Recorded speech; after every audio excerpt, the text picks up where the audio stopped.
Nós estamos aqui reunidos hoje para fazer essa pequena conferência, né, sobre a espiritualidade cristã baseada na Palavra de Deus. Né? E nós vamos tratar especificamente dessa encíclica do Papa Leão XIII, que se chama Providentíssimo Deus. É uma carta que o Papa Leão XIII escreveu, portanto, no fim do século XIX. Né? E a partir desse texto aqui, a gente pode entender um pouco, fazer um método, né, de como a gente pode viver uma espiritualidade mais autêntica. Né? Porque o que falta hoje, de maneira geral, na igreja é a espiritualidade. Porque senão a pessoa não tem alimento para a fé, e aí a gente entra na decadência. Né? Bom, então o que está tratando aqui o texto do Papa Leão XIII é o seguinte: o Deus providentíssimo, que no seu admirável desígnio do seu amor, desde o princípio, conduziu o gênero humano a participar da natureza divina. E depois de libertá-lo da culpa e da ruína, né, e restabelecido na dignidade primitiva, concedeu-lhe com esta finalidade a ajuda singular, para manifestar de maneira sobrenatural os mistérios de sua divindade, de sua sabedoria e da sua misericórdia. Com efeito, ainda que na revelação divina haja coisas inacessíveis à razão humana e reveladas aos homens, para que todos pudessem conhecer com maior prontidão e com firme certeza e sem mistura de erros, nem por isso se pode afirmar que a revelação seja absolutamente necessária, mas porque Deus, na sua infinita bondade, dispôs o homem para um fim sobrenatural. Então, essa aqui é a introdução dessa encíclica. E ele citou aqui também o texto do Concílio Vaticano I. O fim do homem é sobrenatural. Então, percebam o seguinte, aqui é o pano de fundo de todo o problema que nós estamos enfrentando nessa crise de fé que nós vivemos hoje. Tá?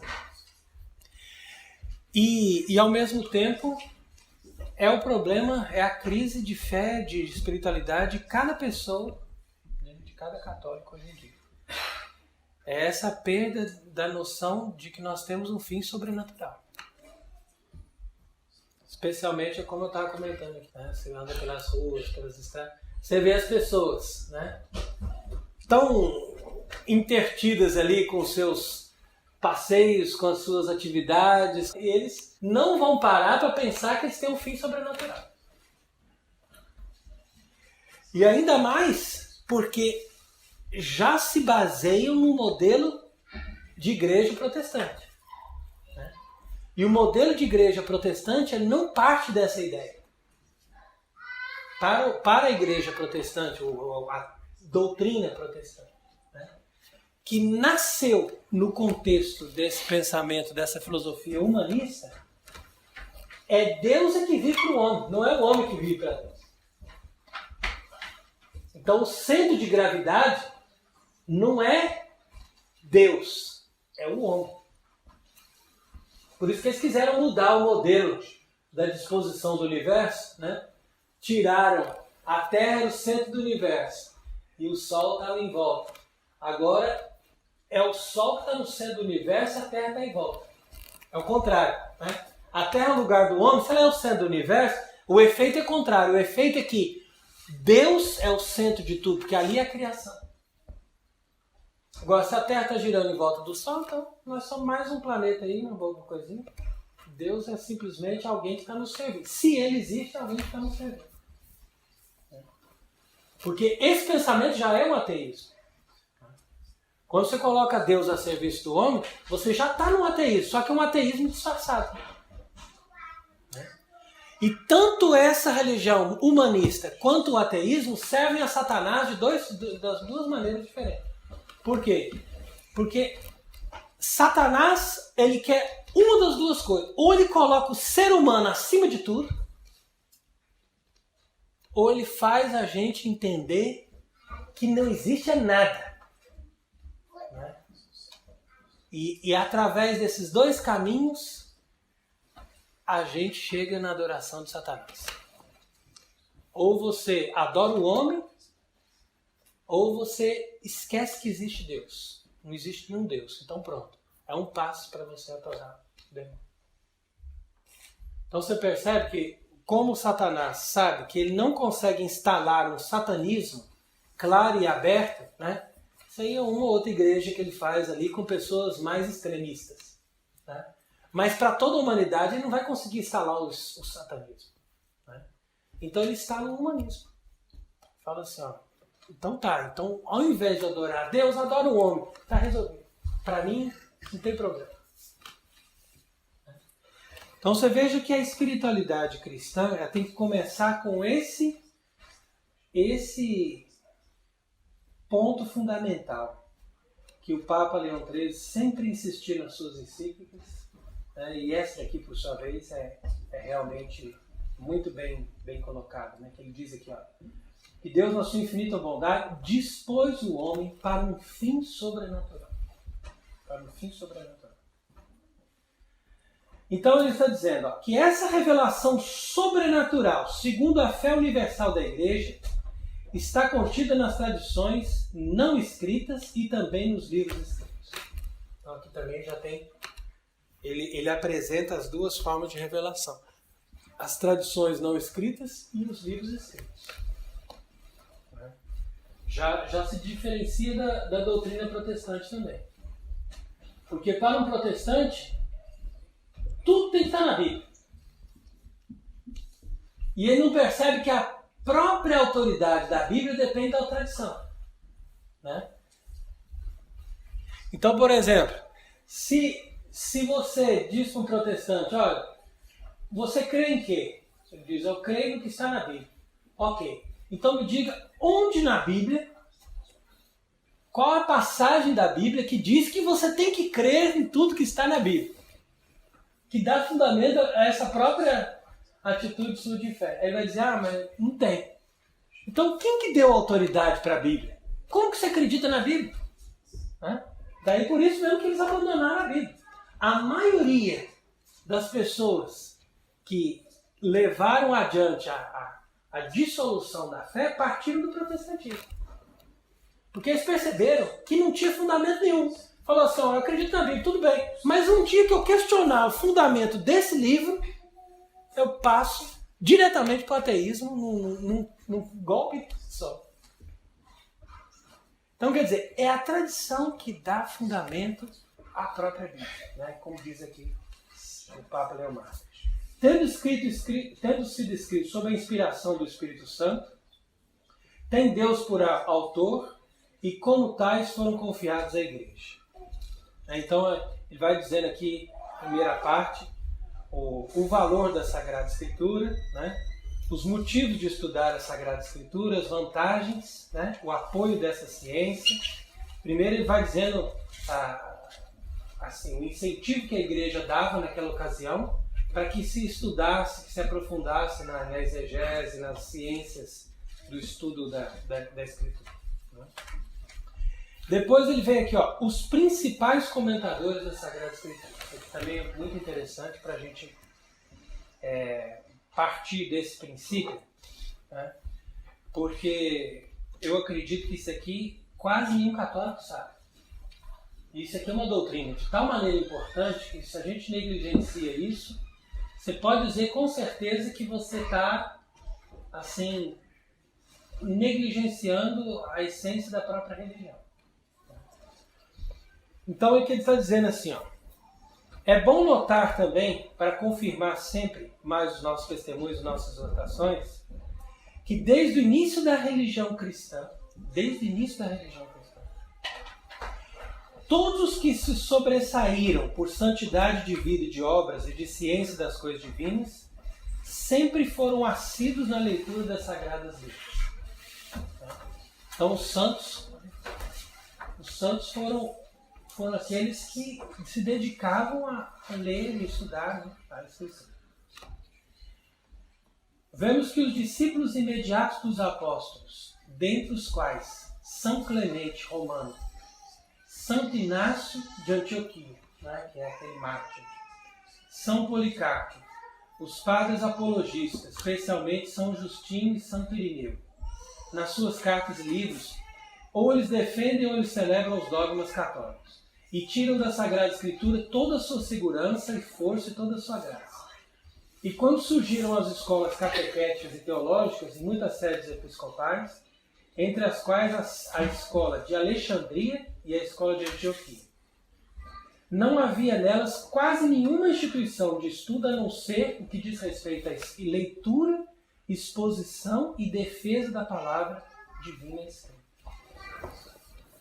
Então isso é interessante também, né? No começo ali da religião cristã, eles estudavam a Bíblia, assim, tinham universidades de anos e anos para eles estudarem e aprofundarem no estudo das Escrituras, que era principalmente nessas escolas de Alexandria e de Antioquia. Dessas escolas surgiram muitos padres escritores cujos trabalhos, né, e livros abundam nos 3 séculos seguintes. Então, quer dizer, aí ele vai dizendo, entre os orientais, em primeiro lugar, encontra-se Orígenes. Vocês já ouviram falar de Orígenes, né? Ele diz aqui, ó, admirável pela agilidade de engenho, constância na fadiga, numerosos escritos, obra imensa, né, atingiram todos os posteriores. Então, apesar de que Orígenes, como ele era muito antigo, então tinha algumas coisas que ele escreveu, que depois a igreja disse, olha, isso aqui não é certo, isso aqui não é bem assim, e tal. Então, teve muitos que consideraram, então não vamos ler nada de Orígenes. Não significa isso. A igreja simplesmente condenou algumas afirmações dele. Não significa que a obra dele, né, o trabalho dele foi condenado. E depois tem ali, ó, Clemente, Cirilo, na Palestina, né? Eusébio e outro Cirilo. Não, esses dois são alexandrinos, né? Clemente e Cirilo de Alexandria. Depois na Palestina, Eusébio e Cirilo de Jerusalém. Depois na Capadócia, São Basílio e os 2 Gregórios, né? Que aí teria Gregório de Nícia e Gregório Nazianzeno. São os Capadócios. Depois na Antioquia, o famoso São João Crisóstomo.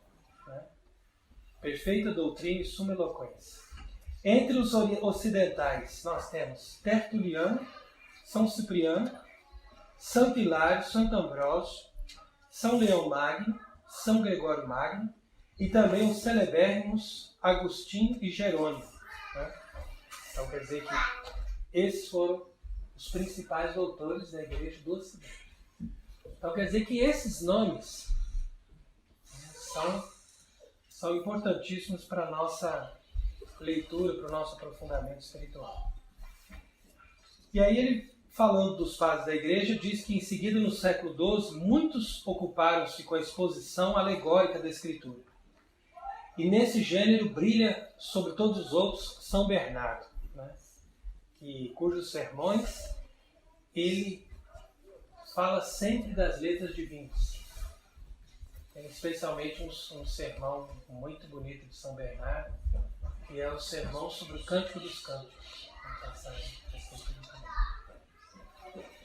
E assim vai explicando, né, como que os escolásticos, né, eles explicaram a Bíblia, né, e aprofundaram também nesse conhecimento.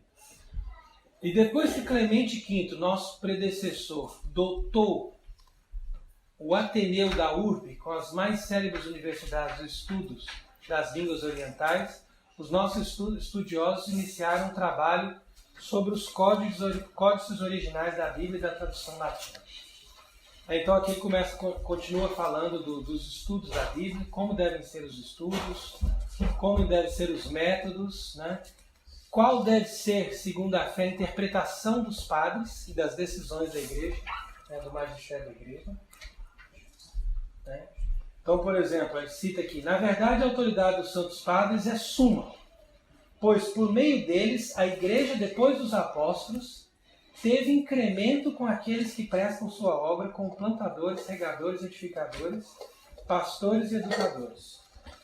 Citando aqui Santo Agostinho.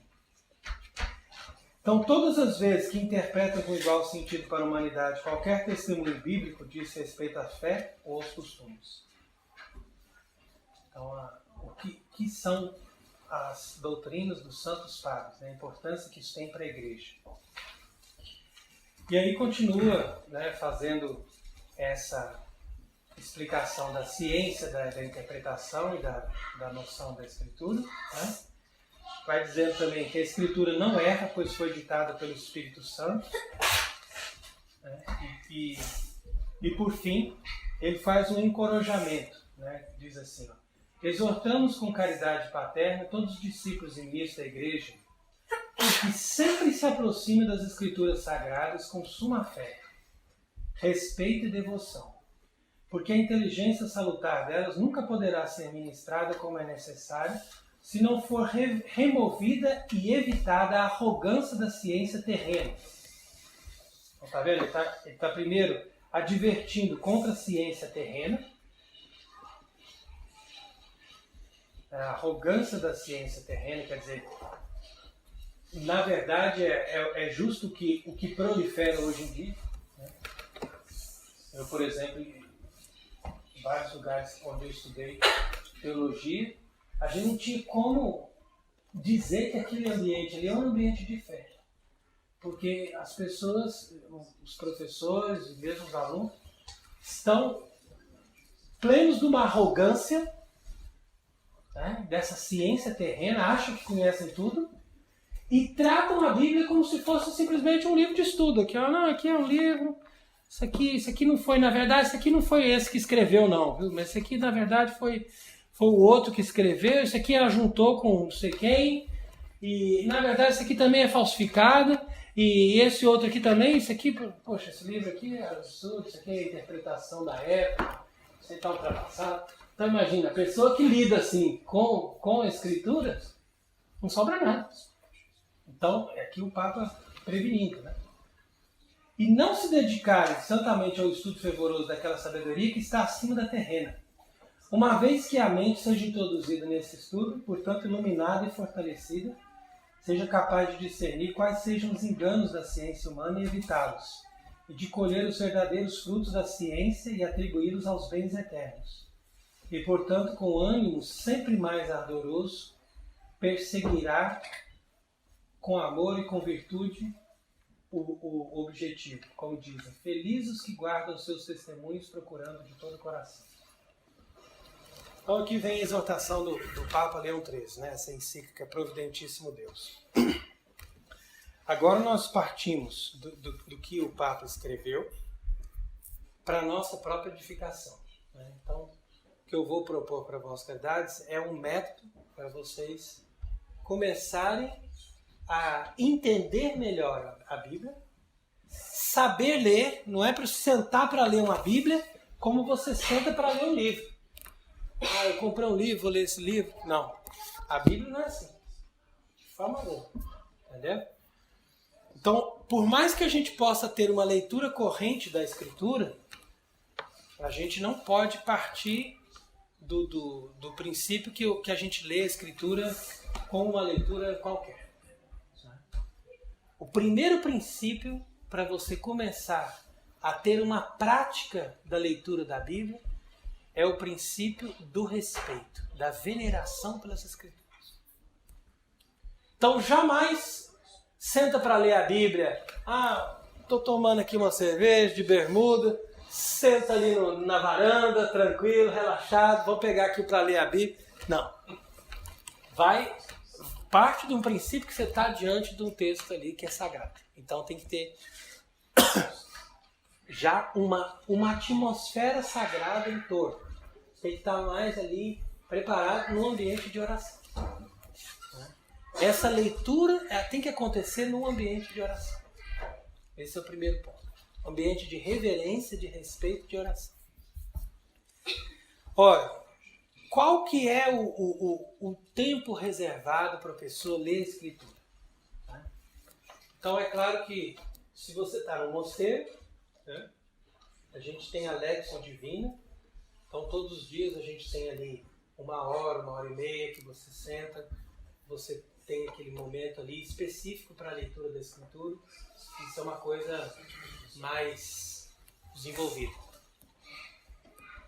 Mas se você está no dia a dia, né? Está ali, tem criança, tem trabalho, tem atividades, diversas coisas, ok, tudo bem. Então você distribui o seu dia, você faz uma disciplina. Não adianta você dizer, na hora que der eu vou rezar. Se você disser isso, você não tem vida de oração. Isso é certeza. É igual um padre outro dia, que eu estava conversando aqui, nós fomos lá conversar com ele, e ele contando para nós que ele estabeleceu lá na igreja dele o seguinte: o pessoal chega 1 hora antes da missa, que nós vamos rezar os salmos, vamos rezar os ofícios, para se preparar para a missa. Né? Então a missa é às 8 e ele convidou o pessoal para ir às 7, para se preparar, para poder chegar na hora da missa e estarem já com uma oração do dia completa. Né? Aí o pessoal não vai. Diz ele que o pessoal não vai. Chega lá às 2, 3 carros e quando que o pessoal acaba chegando em cima da hora da missa ou até atrasado. Né? Aí ele questiona o seguinte: quando tinha lá o treino de rock, né, das crianças, o negócio começava às 6:30 da manhã. E ele passou lá em frente e estava lotado de carro lá na frente. Então quer dizer que para o treino de rock, 6:30 em ponto. Se não chegou, tá fora. Ah, então nós estamos lá.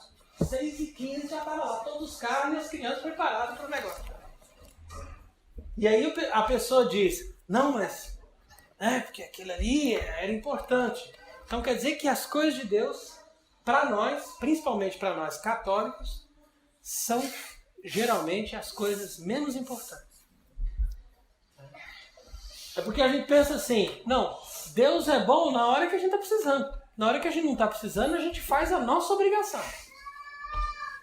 E aí na hora da morte, né, que já não tem mais nada para fazer aqui mesmo, quem sabe a gente reza um pouquinho mais para ver se faz uma boa confissão, resolve agora, porque agora vai partir, não tem o que fazer. Né? Então, veja que a nossa mente está focada no que é errado. Né? Por isso que nosso Senhor diz, onde está o teu tesouro, aí está o teu coração. Então, se você se apega com uma coisa, ali você coloca o seu coração. E você não tem como desenvolver a sua vida espiritual.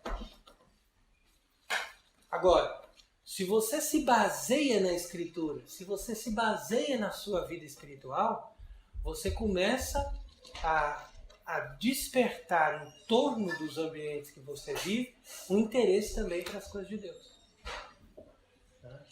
Outro dia veio uma mãe e falou para mim, padre, eu não sei o que eu faço com meus filhos, eles não rezam. Eles não rezam. Não adianta, eu peço, eu imploro, vamos lá, vamos rezar o terço, vamos na missa, eles não querem. O que eu faço com eles, padre? Eu já experimentei de tudo, já bati, já pus de castigo, já tirei as coisas que eles gostam. O que eu faço com eles? Eu falei assim, faz eles nascer de novo numa família cristã. Só isso você tem que fazer isso com eles. Põe na sua barriga, põe eles para nascer de novo e fala, agora você nasceu numa família cristã, tá bom? Então pronto. Cresce no ambiente de oração para você ver se eles não rezam. Eu mesmo convivo com muitas famílias que vivem num ambiente de oração, mas de oração mesmo. Entendeu? Eles não fazem nada sem rezar. Eles vivem no ambiente de oração. Então agora nós vamos trabalhar. Vamos primeiro rezar. Né? Então agora nós vamos comer. Agora nós vamos terminar o dia. Então junta todo mundo. Vamos então fazer uma oração. Né? Vamos ter o nosso texto diário. Vamos meditar na Escritura. Então quer dizer que aquilo vai despertando. Né? Tem até, eu estava vendo aí, muito material também de homeschooling, que eles incentivam também isso. Né? Mas se os pais não colaboram, se eles não têm essa espiritualidade, não passa para o filho, não adianta. A não ser que depois, no futuro, o fulano vai lá e ele aprofunda naquilo e ele acaba se convertendo. Mas para você conseguir pegar isso desde pequeno, você que tem que passar o seu amor, a sua devoção. Né? E mesmo assim, se você ainda passa tanto amor, tanta devoção a Deus, ainda você corre o risco de que os seus filhos cresçam detestando a religião e ainda negando a Deus e ainda indo para o inferno. Porque teve gente que foi para o inferno com os pais que eram santos. Agora, como você explicar isso? Aí é um mistério da vontade de cada um. Mas você pode ter certeza que nessa hora Deus falou para ele, ó, não preocupa com esse fulano não, você fez a sua parte. Agora ele se perdeu porque quis. Esquece ele e vamos para frente. Infelizmente tem isso também. Então a gente não vai conseguir salvar todo mundo. Se a gente conseguir salvar a nossa própria alma com o nosso próprio esforço, já está muito bom. E se você depois passar o seu exemplo e ainda levar que seja a sua família inteira, ótimo. Mas não é fácil. Porque depois que você ainda faz toda a sua parte, ainda resta a vontade livre de cada um. E aí nisso, nem Deus não interfere. Você quer, você quer. Se você não quer, você não quer. Acabou. Aí é complicado. Mas então, como eu ia dizendo, primeiro aspecto que eu estou exortando Vossas Caridades é reorganizar a vida dentro da família com uma disciplina católica. Né? Disciplina católica significa que você tem que se basear na rotina dos mosteiros. Isso não sou eu que estou dizendo. Isso é a experiência da igreja. Entendeu? Então, por exemplo, quando a igreja católica ficou bem organizada a partir do metade da Idade Média, né? Onde que eles tiravam, né? Da onde eles buscavam as fontes da espiritualidade, né? Da disciplina, da como reger uma família, a partir dos mosteiros. Então, por isso que Carlos Magno, que era o imperador, ele queria que cada cidade tivesse um mosteiro. E que nos mosteiros as crianças fossem educadas. Né? Aquelas que tivessem aptidão para a educação. Entendeu? Porque naquela época não era como hoje em dia. Cada criança é obrigada a aprender tudo que ela tiver que aprender da ciência, da matemática, da física. Não. Naquele tempo era o seguinte, ó, tem aptidão, tem capacidade, quer fazer isso, então aprende. Agora, não quer, trabalha então com um trabalho honesto. Vai para uma marcenaria, vai para uma mecânica, que isso também é muito bonito. Né? Ou seja, um agricultor, né? Isso é de Deus. Agora, o sujeito ama a agricultura, ele gosta daquilo, detesta estar numa escola. Por que ele é obrigado a estar estudando? Isso é burrice. Isso é a geração moderna. Na Idade Média não tinha isso não. Entendeu? Então eles queriam dar educação para todos, mas os que quisessem. E Carlos Magno, ele fez uma reforma na cristandade porque ele partiu da educação. Então eu acho muito interessante a memória desse imperador, que apesar de ter tido seus excessos, foi uma pessoa fundamental para a base, né, do cristianismo, porque ele partiu da essência. A essência é a educação cristã. A essência é a educação cristã. Mas a educação cristã tem que partir dos mosteiros. Por que ele dizia isso? Porque ali está a verdadeira ciência. Não é essa ciência falsa, terrena, arrogante, que o Papa Leão XIII está dizendo aqui, né? Mas é uma ciência inspirada nos santos, inspirada nas Escrituras. Pois enfim. Então, dentro de um ritmo de mosteiro, né, como a gente vive essa vocação, então eu explico para Vossas Caridades. A base da vida de mosteiro é você intercalar as atividades, os trabalhos, né, com a oração. Você permear toda a vida pela oração. A base é essa.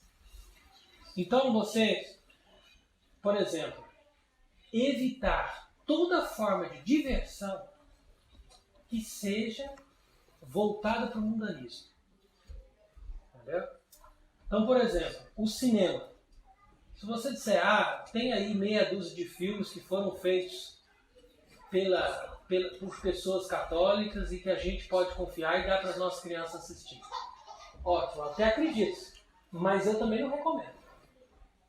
Eu até acredito, mas não digo, olha, então ótimo, vamos então assistir. Não faço a menor questão de recomendar isso. Por quê? Porque até você provar que realmente aquilo ali foi feito com uma boa intenção, é difícil. Por mais que se diga católico. Entendeu? Tal é a contaminação que existe nesses ambientes do cinema, né? Mesmo do teatro moderno, mesmo da música, tudo que você imaginar. Principalmente se você pegar de 50 anos para cá, perdido. É até perdido. Agora, se você disser não, vamos então pegar uma peça de teatro antiga, né? Ou vamos pegar um livro antigo que tem histórias bonitas, cristãs, e vamos contar para nós crianças, aí tem fundamento. Quando eu falo antigo, não é porque a gente rejeita a modernidade como uma coisa ruim em si mesma, mas é porque a modernidade, como eu estou dizendo, já de 500 anos para cá já está baseada no homem. Então, se São Pio V, quando ele fez o decreto, né, de instituição da missa, né, naquela época, ele só permitiu um outro rito diferente se tivesse 200 anos para trás. Por que São Pio V não confiava em nenhuma liturgia que não fosse 200 anos mais antiga? Porque ele sabia, ó, daqui para frente, tudo está contaminado. Então você pega ali, 1560, né, o missal. Então você tem que voltar para 1360 para dizer, agora estou tendo confiança. Né? Imagina como a coisa é séria. Então não adianta hoje em dia a gente ficar simplesmente com essa inocência acreditando em tudo. Não, o que a gente pode usar, pode... Cuidado. Porque é perigoso. Agora, na medida em que você tem um método, né, que você tem uma disciplina, então você vai partir horário certo para você despertar, horário certo para você comer, horário certo para você estudar, horário certo para dedicar a não um, nem dois, mas pelo menos 3 períodos de oração. Né? Deveriam ser um mínimo para você dizer que você santifica o dia. É uma oração de manhã, uma oração de noite, de tarde, uma oração de noite. Aí eu digo, não, eu estou santificando meu dia. E dentro dessa estrutura já de disciplina, de organização, né, do trabalho, da rotina, do dia a dia, do respeito, dos valores cristãos, da moral, da vestimenta certa. Aí a partir daí que você organizou todo esse quadro, aí você entra com a espiritualidade mais sólida. E é aqui que entra também o estudo da Escritura. Por que o Papa Leão XIII está falando aqui dos padres da igreja? Porque hoje em dia é fácil você achar um livro aqui, outro livro ali, né? Um autor interessante que escreve coisas e tal, mas se mesmo eles, os mais célebres, não partem dos padres da igreja, eles vão entretenir a pessoa, mas eles não vão dar o alimento sólido. Não adianta. Porque Deus deu uma virtude especial. É isso que o Papa Leão XIII está dizendo. Para os padres da igreja existia uma virtude especial, porque eles são sucessores dos apóstolos. Eles tinham uma autoridade a mais. Então eles conseguiam instituir a liturgia, eles conseguiam dizer, ó, isso aqui está dizendo isso, essa passagem está dizendo aquilo. Né? Eram bispos que tinham uma vinculação com a igreja primitiva e ao mesmo tempo estavam já dentro de um contexto cristão que lhes permitia ter acesso a todas as fontes. Então essa época é a época realmente da instituição, né, da Igreja Católica como um todo. Então a gente tem que sempre partir dessa referência. A referência da época dos padres da igreja. Isso é muito importante. Talvez você nunca tenha lido, né, diretamente a fonte de um padre da igreja.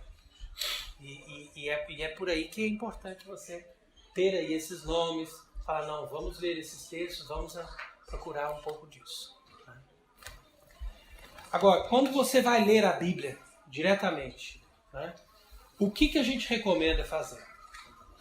Por exemplo, na hora do almoço, você pode colocar um áudio com a escritura, alguém lendo a escritura, você coloca um áudio, ou em algum outro momento do dia, né, e deixa aquilo ali para que as crianças vão recebendo, né, né, essa familiaridade com a Escritura. Mas é importante a gente sempre partir desses dois principais textos, né, que é o Evangelho e, como oração, o livro dos Salmos. Então você parte disso aqui. Se você disser assim, ó, a gente não tem tempo de estar com muita coisa, então baseie-se no Evangelho e no Salmo. E se for o caso de fazer uma leitura, né, também que o próprio pai da família, né, deveria, no caso, eventualmente, ler algum texto, exortar ali a família, explicar alguma coisa, procure as cartas dos apóstolos. Né? Então, depois do Evangelho. Aí você lê aquelas cartas dos apóstolos, explica aquilo ali. Olha, o que está dizendo, são exortações, são conselhos, né, que a gente vai aprofundando para a nossa vida. Porque, normalmente, nós precisamos de uma exortação para vivermos a moral cristã e de uma outra tipo de exortação para amarmos a Deus. Normalmente, principalmente nos ambientes mais tradicionais, as pessoas são fortalecidas por exortações morais. Mas poucas vezes eu vejo essas pessoas procurarem também leituras de espiritualidade dos santos, ou da vida dos mártires, por exemplo, dos santos, que levam essas pessoas a amarem a Deus, ou seja, ter mais amor, ter mais dedicação. As duas coisas são importantes. Por isso que diz no Evangelho do Bom Samaritano que ele deu para o hospedeiro lá 2 denários. Porque a gente precisa estar sempre com essas duas coisas. Com a moral, com a doutrina moral e com a doutrina espiritual. A doutrina do dogma. Que nos leva a amar a Deus. Esse conhecimento te eleva para as coisas divinas. E você vai levando essas duas coisas com a espiritualidade. Onde que se baseia a espiritualidade? Na liturgia. Então não adianta a pessoa dizer que ela tem espiritualidade cristã se ela não vive a liturgia. Viver a liturgia é o quê? É eu participar de uma missa sabendo o que aquela missa representa, sabendo que tempo da igreja nós estamos vivendo, sabendo como que eu posso corresponder àquele momento, àquela festa, àquela ocasião litúrgica, entendeu? Mas aí também não fica só na liturgia. A partir da liturgia, você leva para a sua vida de família aquela espiritualidade cristã que você veio buscar na liturgia.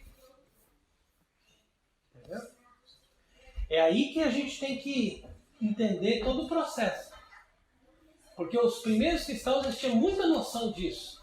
Eles sabiam como que eles tinham que viver o domingo, como que eles tinham que partir desse domingo para poder levar na semana deles, né, uma verdadeira vida de testemunho cristão, e como que eles voltavam depois do outro domingo dizendo, ó, aqui eu caí, aqui eu cresci, mas agora eu estou nesse ponto aqui, como que eu vou crescer daqui para frente? Então isso era muito bonito. Estava lendo outro dia também a vida e a espiritualidade de um padre, que ele levava uma paróquia, né, mais ou menos como um santo cura-d'arte, mas era mais moderno que ele canonizado. E ele levava uma paróquia como você leva um mosteiro, um convento, né? Ou seja, as pessoas tinham todo um esquema de vida espiritual, como era em muitos lugares, né? Principalmente antes do concílio. Então, por exemplo, na sexta e no sábado, o pessoal se confessava. Eles não chegavam 5 minutos antes da missa. O padre estava lá, ó, sexta e sábado é o dia para vocês se confessarem. Então a pessoa vinha se confessar. Entendeu? A cidade inteira se confessava na sexta e no sábado, imagina. Aí depois, quando chegava no domingo, o pessoal, o que eles faziam? A primeira coisa da vida deles não era tomar um café, comer um pão de 2 quilos, né? Não, ele ia buscar a missa. Né? Celebrava a igreja, celebrava Cristo, participava bem da missa, depois voltava para casa, se alimentava e tal, e à tarde voltava de novo. Era comum, não era só assim nessa palavra, mas era comum acontecer isso em todos os ambientes, Por isso que falava do sermão, né? O sermão não era a doutrina que o padre dava na missa, aquilo ali era homilia. Mas quando era tarde, ele dava o sermão. Então o sermão eram essas orientações, essas exortações morais, né? Ou mesmo esses comentar um pouco melhor sobre a festa, né? Que estava celebrando, sobre a vida daquele santo, sobre outras coisas interessantes que havia na vida da igreja. E as pessoas então tinham aquele momento daquele sermão. Então a homilia tinha ali 10, 15 minutos, chegava à tarde, tinha um sermão de 1 hora e meia, para poder dar aquele fundamento que é a palavra. Ele terminava com as vésperas, com a liturgia, né, da bênção do Santíssimo Sacramento, tudo isso fazia a pessoa se preencher com o domingo. Entendeu? Aí a pessoa dizia, não, realmente eu cumpro o terceiro mandamento, que significa santificar o domingo. Que é o dia do Senhor. Então hoje em dia o católico de maneira geral, quando vai numa missa, ele primeiro se organiza para saber o seguinte, não, eu tenho que ir num lugar, tenho que ir num almoço, tenho que fazer não sei o quê, tenho um compromisso, tenho uma visita. Eu organizo tudo isso aqui primeiro, depois eu vejo que horas que a paróquia vai me oferecer uma missa conveniente. Né? E aí daí que caíram nessa ideia também de celebrar a missa de domingo no sábado anterior. Nunca aconteceu isso na história da igreja. Porque aquele sábado ali não é domingo. Ah não, padre, sabe por que eu fui na missa sábado à noite? Porque quando chega amanhã nós vamos ter que sair, nós vamos fazer um piquenique, nós vamos fazer não sei o quê. Ah não, então vai assim. Caminho largo. Né? É como Nosso Senhor falou no Evangelho. Como é largo o caminho que conduz à perdição. É uma delícia. Você vai no piquenique, você passeia, você conhece todo mundo, você fica amigo, faz esporte, faz hobby. E ele larga aquele caminho, né? Vai uma beleza. Aí a pessoa chega ali e vai, mas por que eu caí no inferno? Eu era tão cristão, eu era tão devoto. Né? Aí vai, meu filho, caminho largo, né? Highway to hell, como diz o meu amigo. Então é assim. O pessoal não se dá conta. Então o diabo ele engana muitas pessoas por esse caminho, porque a gente acha que ser cristão é cumprir meia dúzia de obrigações básicas. E não é isso. Ser cristão é realmente assumir um batismo e a partir desse batismo organizar a vida para poder ser salvado. Falar assim, agora já recebi o que eu preciso, então eu vou agora buscar os meios que a igreja me dá para me salvar a partir desse batismo. Percebe? Então eu recomendo, sinceramente, que Vossas Caridades tenham no mínimo meia hora diária de leitura da missa. E se não for possível meia hora diária para as crianças, então que seja meia hora para os adultos, 10 minutos que seja para as crianças. Para comentar, ou por exemplo, para ler um livro que seja do Antigo Testamento, vamos supor o Eclesiástico, né? O livro da sabedoria, o livro dos provérbios, né? Comentar uma mensagem desses livros. Tá? Ou se aprofundar mesmo numa leitura de uma história, falar assim, ó, durante esse mês nós vamos ler a história do rei Davi. Né? Claro que nessa hora você lê um pouquinho antes para dar uma amenizada em algumas coisas, né? Porque vai ler para as crianças. E aí você lê, ó, aconteceu isso, então vamos ver o que aconteceu com o rei Davi.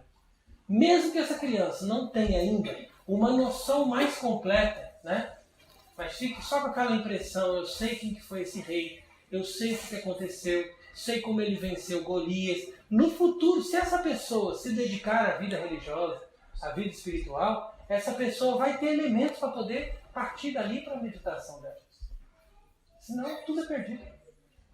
Você tem uma infância inteira para poder dar para a criança tudo isso, toda essa oportunidade. Depois que ela partiu para o mundo, você perdeu, acabou. Aí essa criança vai absorver a partir dali as ideias do mundo. Já é tarde para você dar alguma coisa mais sólida. Agora, o que muitos também não sabem, e os meios carismáticos acabam indo para o lado do protestantismo também nisso, é que não basta a leitura da Bíblia por si mesmo. Pouco importa se você conhece Davi, pouco importa se você conhece Josué e o que realizou Josué, se você não tiver uma noção de quais são as chaves que a gente diz, né? Chaves de interpretação da Escritura, você se perde naquilo ali, é um bando de conhecimento, aquilo ali mistura na cabeça da pessoa e não tem valor nenhum para a espiritualidade. Esse é o problema. Então eu quero ensinar também ainda, dentro desse pequeno momento aqui de reflexão, ensinar quais são as chaves fundamentais de entendimento. Ou seja, se você ler o livro de Josué, por exemplo, né, e você vê como que aquele fulano entrou naquela cidade de Jericó, como que ele destruiu aquela cidade, no mínimo que você vai fazer, você vai ficar escandalizado.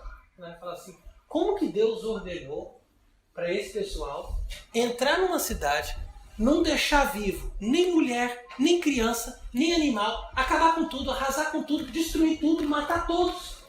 E aí ocupar aquela cidade, porque aquela cidade pertence a nós. Né? Quer dizer, é uma coisa assim, um pouco, né, cruel, no mínimo cruel. Aí você diz, não, mas ali é o Antigo Testamento, né? É o mesmo Deus que ordenou isso, mas ele ficou mais bonzinho no Novo Testamento. Não adianta, não resolve. Né? Principalmente para criança que tem a mente aguçada. Oh, mãe, mas como que eles podiam matar e a gente agora não pode mais? O que acontece? Né? Então você tem que dar a chave da interpretação. A chave da interpretação é o seguinte, é que Deus no Antigo Testamento estava formando o povo. Né? Estava formando aquele povo para ter a consciência do que é realmente importante, do que é santo, do que é perfeito, do que é justo. Né? E dentro dessa caminhada, dentro dessas figuras, né, Deus pode hoje nos dar toda a lógica do Novo Testamento que a gente entende a partir das figuras. Né? Então eu só posso entender, por exemplo,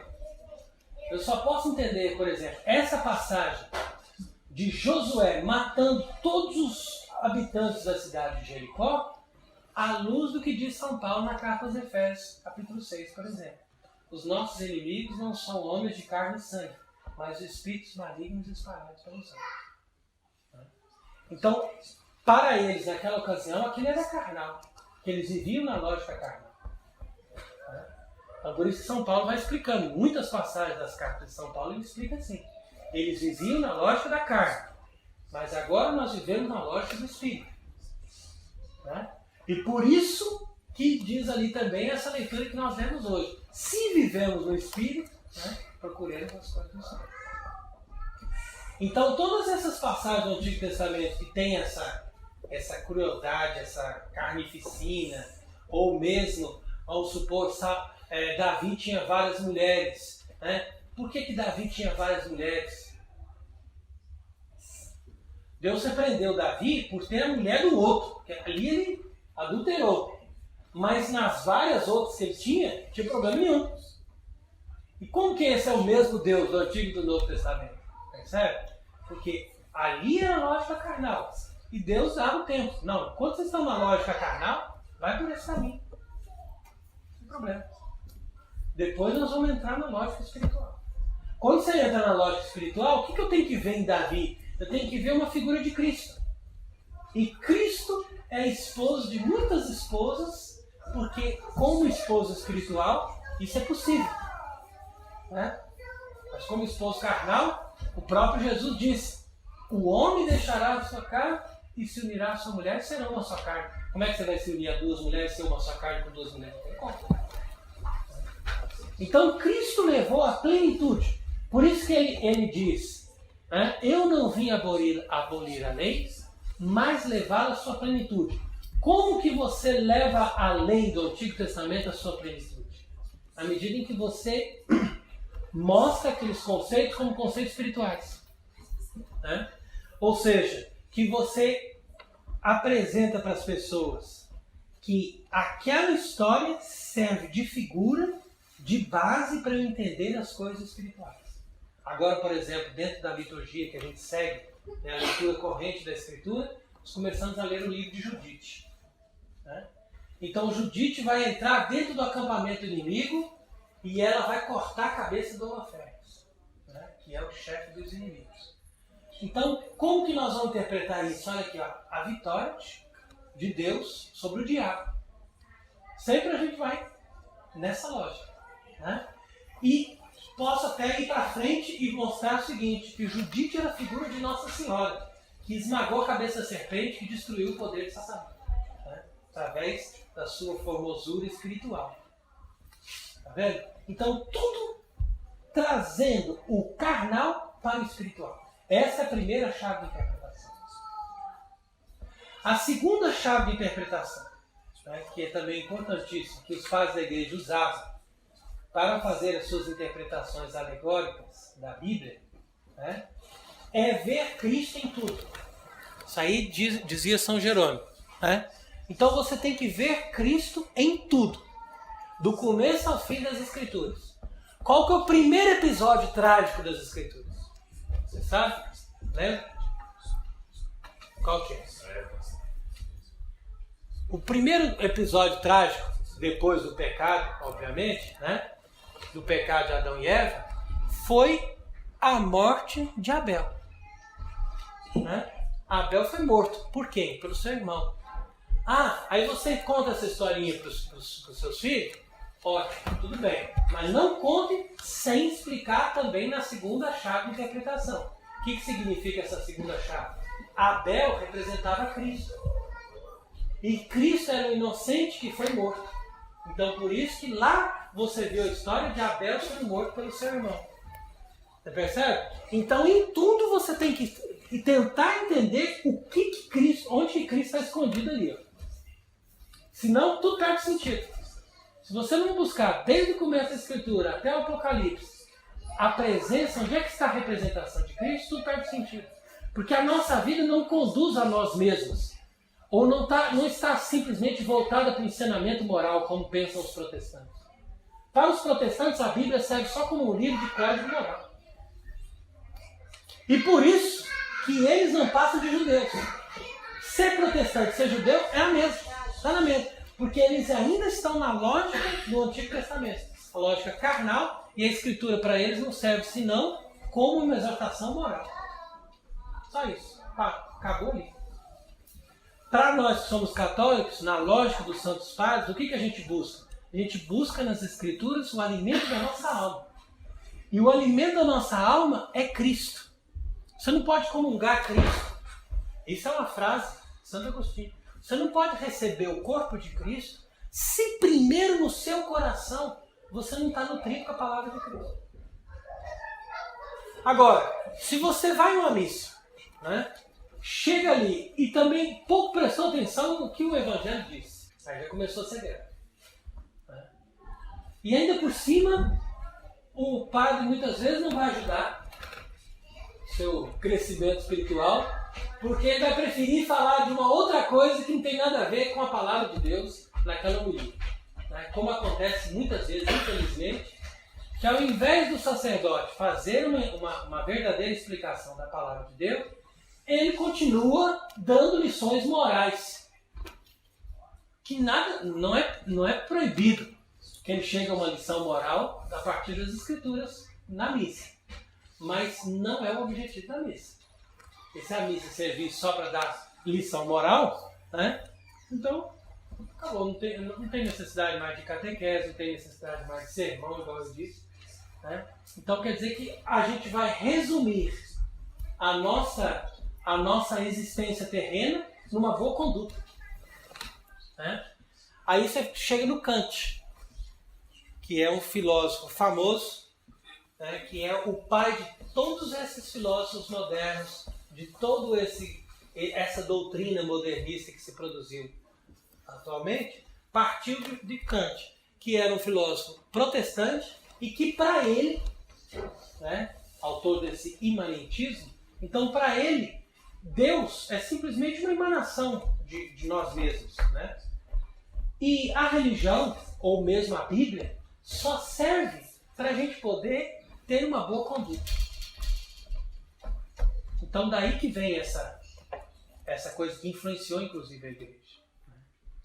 chegou em todos os ambientes da igreja, seja pelo jansenismo, ou seja, hoje em dia, por essa lógica de modernidade. Então, vamos manter todo mundo ali, um bom comportamento, mas chegar em Cristo ninguém chega. Pouco adianta. Porque os judeus também têm bom comportamento e não vão entrar no céu. Porque não chega em Cristo. Entendeu? Se você não chega em Cristo, se você não se identifica com Ele, se você não tem o amor a Ele, não adianta nada. Daí vem a terceira chave de interpretação. Entendeu? Que eu recapitulo agora. A primeira, levar tudo do carnal para o espiritual, principalmente no Antigo Testamento. Senão você não entende os tesouros do Antigo Testamento. Você não entende a beleza do Antigo Testamento. Tem gente que vai ler o Cântico dos Cânticos e achar que é um livro erótico. Entendeu? Imagina. O sujeito está profanando a Bíblia. Entendeu? Quando que, na verdade, ali está falando da vida nupcial de amor entre Cristo e a sua igreja. É sempre isso. Toda figura feminina, né? Por isso que fala, primeiro, do carnal para o espiritual. Daí a segunda chave de interpretação. Ver Cristo presente em tudo. E a terceira chave de interpretação é você entender Cristo no seu mistério pascal.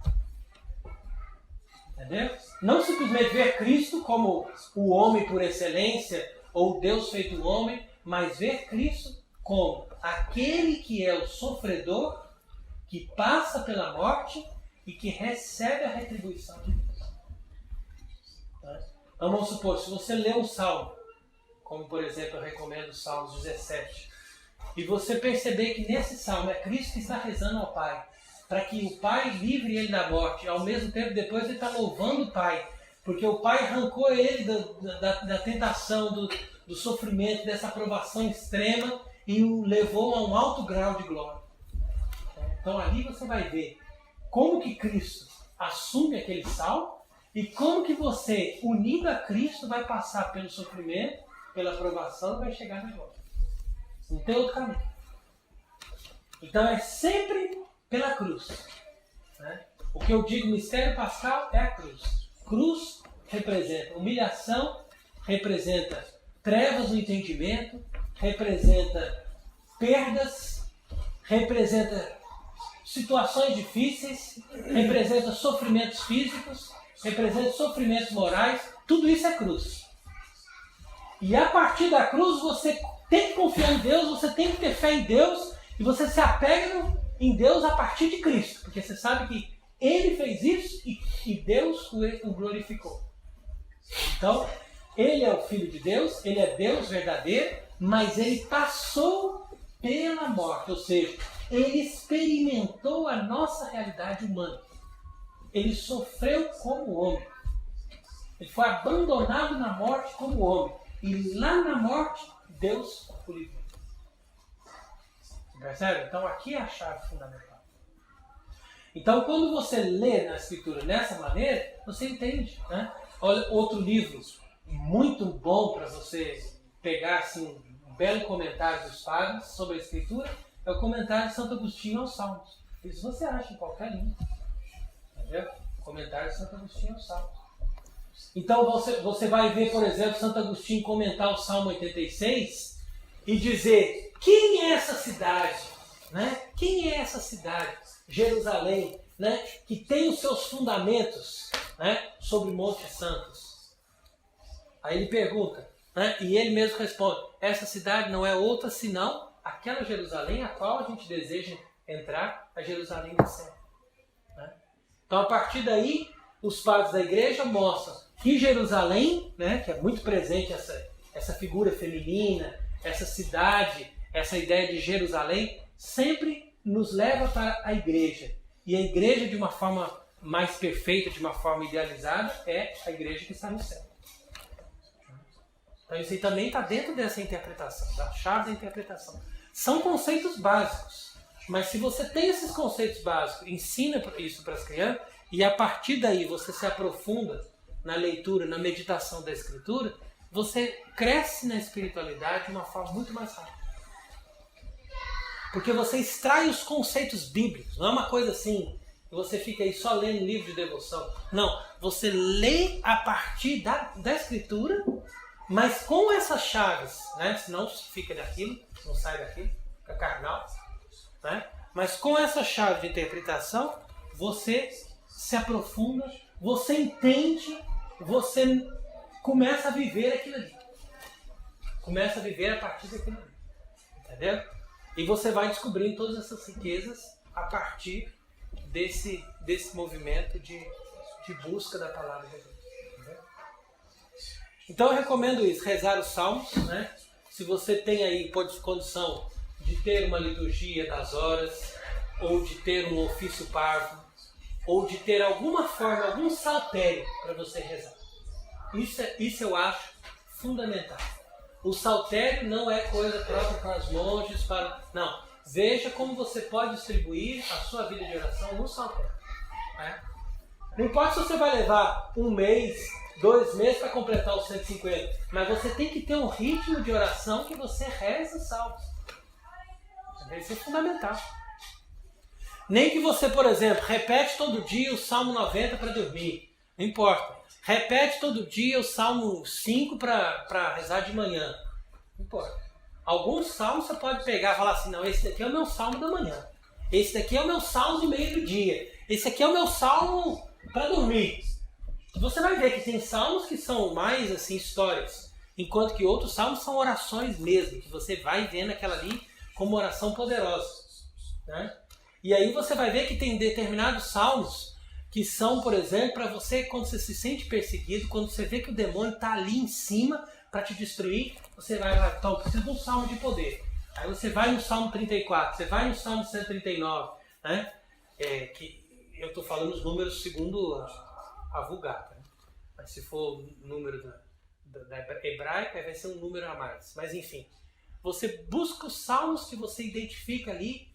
Livra-me, Senhor, dos meus inimigos. Ajuda-me, pois eles me perseguem. Confunda esses meus inimigos. Então, quer dizer, esses salmos você separa e fala, não, esse aqui é um salmo especial para essa ocasião. Entendeu? Depois você tem os salmos de louvor a Deus. Fala assim, não, eu quero louvar a Deus no domingo. Então, aqueles salmos ali eu quero separar para rezar no domingo. Porque esses salmos aqui para louvar a Deus. Né? Ou louvar a Deus todo dia de manhã. Por isso que na liturgia a gente chama laudes. Laudes é o quê? Louvor. É o louvor de Deus da manhã. E não ficar com essas coisas idiotas de protestantes que ficam com a mão para cima e vão lá. Vamos louvar a Deus. Eu te louvo, Senhor, porque vós sois, porque vós és, porque tu és. Aí mistura, sabe nem falar a língua e começa a misturar e inventar um monte de palavras. E nosso Senhor advertiu. Não useis de muitas palavras, como fazem os pagãos. Aí eles querem dizer que nós que estamos errados, que a gente fica repetindo Ave Maria. Mas Jesus não falou, não rezar muito. Ele simplesmente falou, não usei de muitas palavras. Na Ave Maria você usa poucas palavras. Você fica rezando durante meia hora com poucas palavras. Então não dá conta. Né? Agora, o que ele está dizendo é para não ficar inventando palavras, querendo falar bonito, e no final das contas não falou nada. Muito mais valioso é você pegar a Escritura e falar assim, se tem um salmo para louvar a Deus, por que eu não vou usar esse salmo? Vou louvar a Deus da minha cabeça? Sendo que ele, o Espírito Santo, disse, ó, quando você quiser louvar, usa isso aqui, ó. Eu que me inspirei, entendeu? Muito melhor. Então você pega os salmos próprios para cada ocasião. E você vai rezando aquilo ali. E vai meditando naquilo ali, entendeu? Então, por exemplo, tem famílias que não ficam um dia sem rezar, por exemplo, o Salmo 127. Porque esse salmo é a bênção da família. Né? Quando diz assim, ó, Beatus homo qui timet Domum, qui ambulant in fiis eis, labores mantuare per manducare. Esse salmo é lindíssimo. Então, feliz o homem que teme o Senhor, que anda nos seus caminhos, ele comerá do trabalho da sua mão. A sua esposa é uma videira bem fecunda no coração da sua casa. Os seus filhos são rebentos de oliveira. Percebe a família numerosa, né? Então, rebentos de oliveira ao redor da sua mesa. Isso é bênção. Então, o sujeito chegar assim, ó, falar assim, não, eu vou fazer a oração aqui do jantar, que seja, e vou sempre terminar com o Salmo 127. Porque eu estou proclamando sobre a minha família a bênção. Então, o que falta na religião cristã católica, hoje em dia, na sua base, não falta nada para a religião cristã católica. Mas o que eu digo é que, para a religião católica, nos nossos dias, falta espiritualidade. E por isso que a gente também não tem liturgia conveniente, não tem paz, não tem vocação, não tem mais nada, entendeu? A pessoa que começar a ter espiritualidade, o pai da família partir do princípio que ele ali faz o papel do sacerdote, entendeu? Não é buscar ir lá na igreja, ser ministro da Eucaristia, fazer bonito e dar comunhão para os outros, entendeu? É ele fazer o serviço dentro da casa dele de sacerdote ali, entendeu? Ele é Cristo dentro da casa dele. Então ele tem que proclamar a palavra, ele tem que ensinar a doutrina, ele tem que puxar as orações, né? Fazer, ó, eu vou puxar as orações, vou proclamar aqui a bênção através desse salmo, através dessa passagem da Escritura, entendeu? Isso é normal. Isso é ser cristão, né? Então é vergonhoso que às vezes a gente encontra isso nos ambientes dos judeus, dos muçulmanos, dos protestantes, sabe lá quem? E nós, em casa, a gente no máximo que sabe rezar, quando muito, né, a pessoa fala assim, eu rezo um terço por dia, tá bom demais. Né? Tá bom. O terço, sem dúvida, é uma oração muito importante, mas sem dúvida também que a gente não pode parar. Deus vai falar, mas o terço é como um alimento importante, mas você vai completar com outros alimentos, outros nutrientes espirituais, como nós estamos hoje incentivando a fazer a partir das Escrituras. Né? Com a exortação também da encíclica do Papa Leão XIII, né, Providentíssimo Deus, e outros comentários dos próprios padres, né, como eu citei, e que o próprio Papa citou, né, que aprofundam as Escrituras. Então, se você disser, é suficiente ler a Bíblia? Não. Você tem que ler a Bíblia e ler os padres da igreja. Isso é fundamental. Agora, ler a Bíblia é uma coisa, estudo, aí é a parte do estudo. Mas você também tem que rezar com a Bíblia. Daí a partir daí que eu estou incentivando meditação do Evangelho, principalmente, né? E a meditação dos Salmos, a leitura, oração com os Salmos. Tá? Então, a partir daí você começa a ter uma espiritualidade baseada nas Escrituras. E isso daí faz também um efeito importante para a sua vida espiritual, para o seu crescimento como católico, como pai de família, mãe de família, né, criança, adolescente, idoso, qualquer que seja a idade. Né? Aí a pessoa pode dizer, a partir daí eu comecei a viver como um católico a partir do modelo dos antigos cristãos, que eram realmente modelos. Hoje em dia nós não temos modelo. Então a gente tem que começar da estaca zero para poder fazer a nossa vida, fazer a nossa religião digna, né? E oferecer um verdadeiro culto também digno a Deus. É a partir desse momento que você pode chegar numa missa e dizer, não, agora eu cheguei no momento ápice da minha espiritualidade, que é a participação da Sagrada Liturgia num dia de domingo, uma vez que eu meditei que Cristo morreu, que Cristo sofreu, que Cristo passou pela morte, e agora nós estamos aqui para celebrar a sua ressurreição, sua vitória sobre o mal. Imagine como que é totalmente diferente essa perspectiva.